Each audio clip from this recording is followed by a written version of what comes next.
Hello दोस्तों। रात के अंधेरे में जब भी हम आसमां की तरफ देखते हैं, हमें नज़र आते हैं लाखों के करोड़ों की संख्या में टिमटिमाते हुए तारे और साथ ही साथ उन तारों की चमक। मगर उन तारों की चमक के बीच में एक और ऑब्जेक्ट भी चमकता है जिसका नाम वीनस यानी कि शुक्र ग्रह है। तो दोस्तों, आज की वीडियो में हम बात करने वाले हैं वीनस यानी कि शुक्र ग्रह के बारे में। हम बात करेंगे शुक्र ग्रह की कुछ भौतिक विशेषताएं, यहाँ का वातावरण एवं जलवायु, शुक्र ग्रह की कुछ भौगोलिक स्थिति और साथ ही साथ इसकी आंतरिक संरचना के बारे में। तो आइए दोस्तों, अब हम शुरू करते हैं। शुक्र ग्रह हमारे सौरमंडल में सूर्य के नज़दीक दूसरा ग्रह है। यह पृथ्वी की तरह एक चट्टानी पिंड है। यह आकार और द्रव्यमान में पृथ्वी के समान है। इसे अक्सर पृथ्वी की बहन या फिर जुड़वा ग्रह के रूप में भी माना जाता है। शुक्र अपनी धीमी गति में घूमने के कारण लगभग गोलाकार शेप में है। शुक्र का व्यास 12,103 किलोमीटर है, जो पृथ्वी से केवल 638 किलोमीटर कम है, और इसका द्रव्यमान पृथ्वी के द्रव्यमान का 81.5% है। शुक्र एक सौर वर्ष 224 पृथ्वी दिन लंबा होता है और एक सौर दिन 117 पृथ्वी दिन के बराबर होता है। शुक्र का कोई भी प्राकृतिक उपग्रह नहीं है और सौरमंडल के अन्य ग्रहों की तरह शुक्र का निर्माण लगभग 4.5 अरब वर्ष पहले हुआ था। आइए दोस्तों, आगे हम बात करते हैं शुक्र ग्रह के वातावरण एवं जलवायु के बारे में। शुक्र ग्रह के वातावरण में 96.5% कार्बन डाइऑक्साइड, 3.5% नाइट्रोजन गैस पाई जाती है। शुक्र ग्रह पर दबाव पृथ्वी के द्रव्यमान का लगभग 93 गुना है। शुक्र ग्रह पर CO2 की अधिक मात्रा होने के कारण सौरमंडल में सबसे मजबूत ग्रीन हाउस प्रभाव देखने को मिलता है, जिससे सतह का तापमान कम से कम 735 केल्विन है। यह शुक्र की सतह को बुध की तुलना में अधिक गर्म बनाता है, जिसकी सतह का न्यूनतम तापमान 53 केल्विन है और अधिकतम सतह का तापमान 700 केल्विन है। भले ही शुक्र सूर्य से बुध की दूरी से लगभग 2 गुना है और इस प्रकार बुध की सौर विकिरण का केवल 25% ही प्राप्त करता है।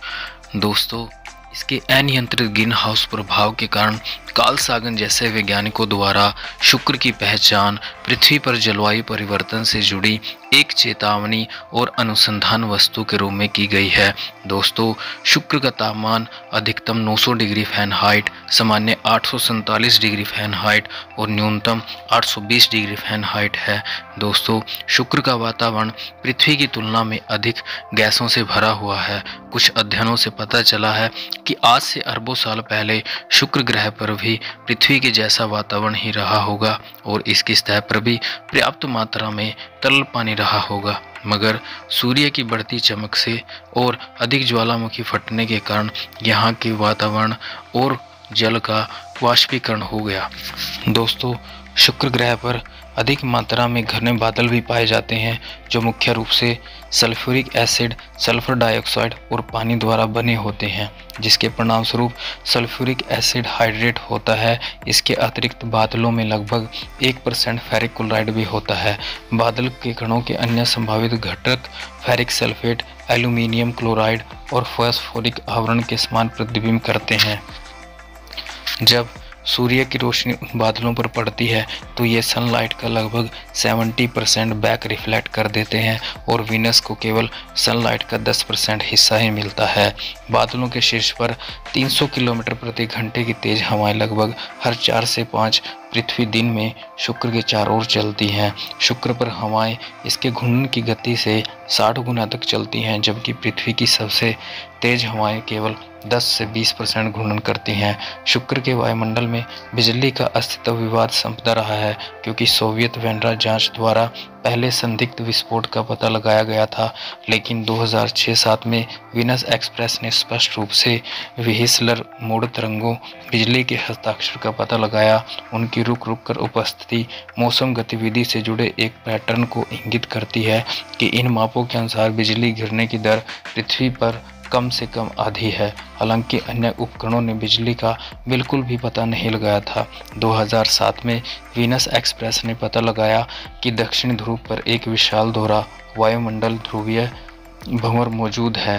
वीनस एक्सप्रेस ने 2011 में पता लगाया कि शुक्र के वायुमंडल में एक ओजोन परत है और 29 जनवरी 2013 को ESA वैज्ञानिकों ने पता लगाया कि शुक्र का आयन मंडल उस तरह से बाहर की ओर प्रवाहित होता है जैसे आयन पुंज को समान परिस्थितियों में एक धूमकेतु से प्रवाहित होते देखा गया था। दिसंबर 2015 में और कुछ हद तक अप्रैल और मई 2016 में जापान के आकाशचुंबी मिशन पर काम कर रहे शोधकर्ताओं ने शुक्र के वातावरण में धनुष के आकृति की वस्तुओं को भी देखा।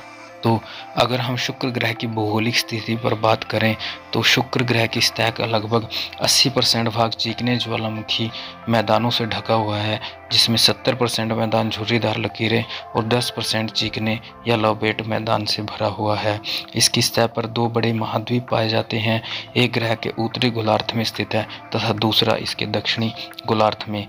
तो अगर हम शुक्र ग्रह की भौगोलिक स्थिति पर बात करें तो शुक्र ग्रह की सतह का लगभग 80% भाग चीकने ज्वालामुखी मैदानों से ढका हुआ है, जिसमें 70% मैदान झुर्रीदार लकीरें और 10% चीकने या लौबेट मैदान से भरा हुआ है। इसकी सतह पर 2 बड़े महाद्वीप पाए जाते हैं, एक ग्रह के उत्तरी गोलार्ध में स्थित है तथा दूसरा इसके दक्षिणी गोलार्ध में। बेबीलोन की प्रेम की देवी इश्तारा के नाम पर उत्तरी महाद्वीप को इश्तार टेरा कहा जाता है और यह ऑस्ट्रेलिया के आकार के बराबर है। मैक्सवेल मोंटेस शुक्र ग्रह का सबसे ऊंचा पर्वत है, इश्तार टेरा पर स्थित है। इसकी चोटी शुक्र की ग्रह की औसत सतह ऊंचाई से 11 किलोमीटर ऊपर है। ग्रीक पौराणिक प्रेम की देवी के नाम पर दक्षिणी महाद्वीप को एफ्रोडाइट टेरा कहा जाता है और यह लगभग दक्षिणी अमेरिका के आकार के 2 उच्चभूमि क्षेत्रों में से बड़ा है। 26 अक्टूबर 2023 को रिपोर्ट किए गए अध्ययनों से पता चलता है कि शुक्र ग्रह पर पहली बार प्राचीन काल के दौरान प्लेट टेक्टोनिक रहा होगा। शुक्र ग्रह पर पृथ्वी से कई गुना अधिक ज्वालामुखी हैं और इसमें 167 बड़े ज्वालामुखी हैं जो 100 किलोमीटर से अधिक चौड़े हैं। पृथ्वी पर इस आकार का एकमात्र ज्वालामुखी परिसर हवाई का बड़ा द्वीप है। शुक्र ग्रह पर 85,000 से अधिक ज्वालामुखियों की पहचान की गई और उनका मानचित्रण किया गया। ऐसा इसलिए नहीं है क्योंकि शुक्र पृथ्वी की तुलना में अधिक ज्वालामुखी रूप से सक्रिय है, बल्कि इसलिए कि इसकी परत पुरानी है। शुक्र की सतह पर 300 से 600 मिलियन वर्ष पुराने होने का अनुमान है। शुक्र ग्रह पर लगभग 1000 प्रभाव वाले क्रेटर इसकी सतह पर समान रूप से वितरित हैं। पृथ्वी और चंद्रमा जैसे अन्य गड्ढे वाले गड्ढे कई प्रकार की गिरावट की अवस्थाएं दर्शाते हैं। चंद्रमा पर गिरावट बाद के प्रभाव के कारण होती है, जबकि पृथ्वी पर यह हवा और बारिश के कटाव के कारण होती है। शुक्र ग्रह पर लगभग 85% क्रेटर प्राचीन स्थिति में है। क्रेटरों की संख्या उनकी अच्छी तरह से संरक्षित स्थिति के साथ यह संकेत देता है कि ग्रह 300 से 600 मिलियन वर्ष पहले एक वैश्विक पुनरुत्थान की घटना से गुजरा था, जिसके बाद ज्वालामुखी में गिरावट आई थी, जबकि पृथ्वी की पपड़ी निरंतर गति में है। माना जाता है कि शुक्र ऐसी प्रक्रिया को बनाए रखने में असमर्थ है। अपने मेंटल के गर्म को नष्ट करने के लिए प्लेट टेक्टोनिक के बिना शुक्र एक चक्रीय प्रक्रिया से गुजरता है, जिसमें मेंटल का तापमान तब तक बढ़ता है जब तक कि वह एक महत्वपूर्ण स्तर तक नहीं पहुंच जाते। दोस्तों, जैसा कि हमने जाना कि शुक्र ग्रह पर अधिक मात्रा में कार्बन डाइऑक्साइड और नाइट्रोजन जैसी गैसें पाई जाती हैं।